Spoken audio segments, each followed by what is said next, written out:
Assalamualaikum warahmatullahi wabarakatuh. Perkenalkan, nama saya Kurunul Syafiq dengan NIM A1C1222050. Saya berasal dari Prodi Pendidikan Kimia Universitas Jambi. Video ini dibuat untuk memenuhi tugas ujian tengah semester pada mata kuliah Agama 2 dengan dosen pengampu Pak Muhammad Sobri, SPDI MPD. Soal yang pertama yaitu jelaskan pengertian integrasi iman, ilmu, dan amal. Iman dalam bahasa Arab berasal dari kata amanah, yu'minu, imanan yang artinya percaya. Sedangkan ilmu adalah pengetahuan dari kata alima ya'lamu yang berarti mengerti. Sedangkan amal berasal dari kata amalah, mengamalkan, berbuat, bekerja. Hubungan antara iman, ilmu, dan amal yaitu ketika seorang muslim memiliki iman, memiliki keyakinan, sehingga yang beriman tidak akan salah terhadap keimanannya karena dia memiliki pengetahuan. Kemudian diaplikasikan dalam bentuk amalan. Maka jika seorang muslim dapat mengintegrasikan antara ilmu, iman, dan amal, maka akan menjadi pondasi yang sangat kuat dalam kehidupannya. Dia memiliki rasa takut kepada Allah Subhanahu wa taala, memiliki kekhusyukan dalam beribadah, menjauhkan dirinya dari hal-hal buruk. Oleh karena itu, kita hendaknya sebagai seorang muslim memiliki ketiga hal ini agar menjadikan kita terus beriman kepada Allah Subhanahu wa taala dan meningkatkan keimanan kita kepada Allah Subhanahu wa taala. Baiklah, soal yang kedua, jelaskan bagaimana hubungan Islam dan budaya serta mengapa Islam tertinggal dalam teknologi. Budaya adalah hasil ciptaan manusia, sedangkan Islam merupakan agama yang diturunkan oleh Allah Subhanahu wa taala melalui perantara malaikat Jibril. Jadi, Islam tidak dapat dimasukkan ke dalam budaya karena berbeda sumbernya. Namun, Islam menghapuskan budaya yang bertentangan dengan syariat-syariat Islam. Sebagai contoh, dahulu di Mesir ada budaya yaitu menghanyutkan anak gadis ke Sungai Nil, di mana ritual tersebut disebut dengan budaya agar air Sungai Nil naik dan dapat memenuhi kebutuhan pertanian rakyat di sana. Pada saat itu, gubernur Mesir meminta bantuan kepada Umar bin Khattab. Kemudian Umar menulis di secari kertas yang bertuliskan, "Kalau kau mengalir karena Allah, maka mengalirlah. Tapi kalau engkau mengalir karena dirimu sendiri, maka tidak usah engkau mengalir sampai hari kiamat."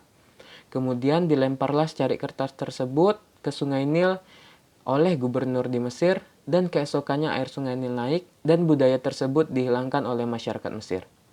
Terdapat 3 suuzon atau prasangka buruk terhadap perkembangan teknologi yang menjadikan iptek sulit berkembang di tengah peradaban Islam saat ini, dan seolah menjadikan Islam tertinggal di bidang teknologi. Yang pertama yaitu, menggeluti dunia teknologi kerap kali disalahpahami sebagai tindakan menghamba dan mengekor kepada dunia barat, padahal jelas hikmah atau ilmu pada hakikatnya adalah milik umat Islam, dan di mana saja ilmu itu ditemukan maka ia boleh mengambilnya. Kemudian dianggap mendekati bid'ah. Mengikuti perkembangan iptek tak jarang dikonotasikan sebagai sesuatu yang mendekati bid'ah. Adalah perbuatan yang dikerjakan tidak menurut contoh yang sudah ditetapkan, termasuk menambahi atau mengurangi ketetapan. Umat Islam yang bergelut dengan iptek dianggap berlebihan mengejar dunia, mengerai perkembangan teknologi sebagai bentuk cinta dunia, justru berbanding terbalik dengan pesan pada sebuah hadis riwayat Tirmizi. Hadis tersebut menyebutkan sebagian dari bukti kebaikan keislaman seseorang adalah meninggalkan hal yang tidak bermanfaat baginya. Baiklah, untuk soal yang ketiga, jelaskan secara singkat bagaimana konsep Islam dalam kesejahteraan umat masyarakat madani. Konsep masyarakat madani merupakan konsep dan bentuk masyarakat Madinah yang dibangun oleh Nabi Muhammad SAW. Masyarakat madani adalah masyarakat yang beradab, menjunjung tinggi nilai-nilai kemanusiaan, yang maju dalam penguasaan ilmu pengetahuan dan teknologi. Secara umum, ciri-ciri masyarakat madani yaitu hadirnya sikap toleransi dan juga pengakuan terhadap hak asasi pada setiap elemen pribadi manusia. Sejahtera menurut Kamus Besar Bahasa Indonesia adalah aman, sentosa, dan makmur. Selamat terlepas dari segala macam gangguan, kesukaran.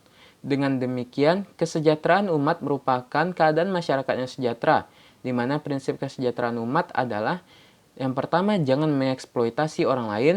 Yang kedua, jangan diberi kelebihan rezeki, hendaknya menyalurkan sebagian untuk orang lain. Yang ketiga, dalam harta mereka terdapat hak orang lain.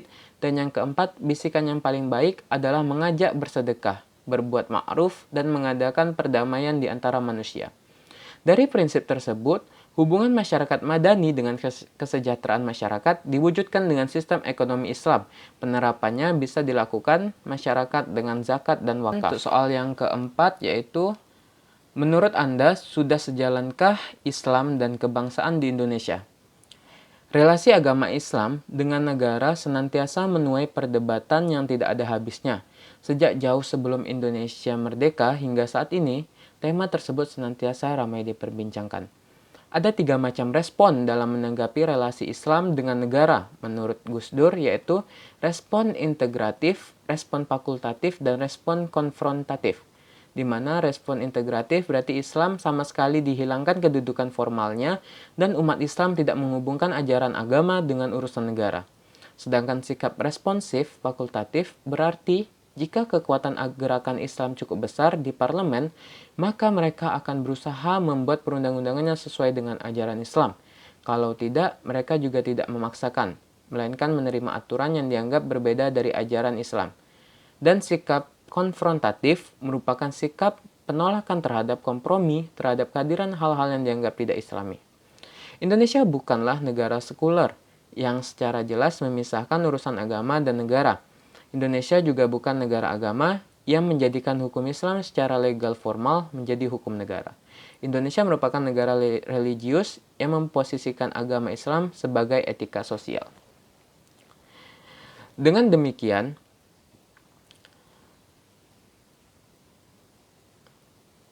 dengan menjadikan Islam sebagai etika sosial berarti telah menjadikan Islam sebagai salah satu alternatif untuk menghindarkan benturan agama dengan modernisasi atau pembangunan bangsa.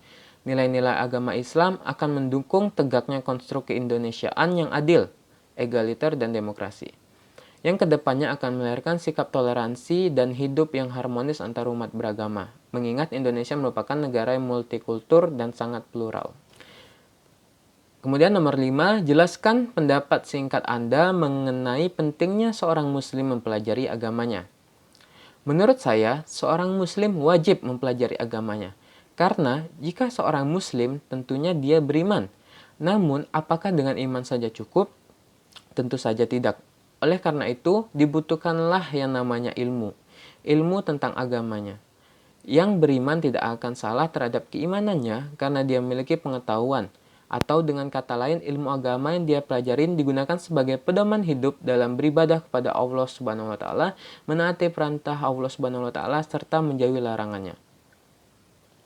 Baiklah, sekian dari hasil ujian tengah semester saya. Saya ucapkan terima kasih. Akhir kata, wassalamualaikum warahmatullahi wabarakatuh.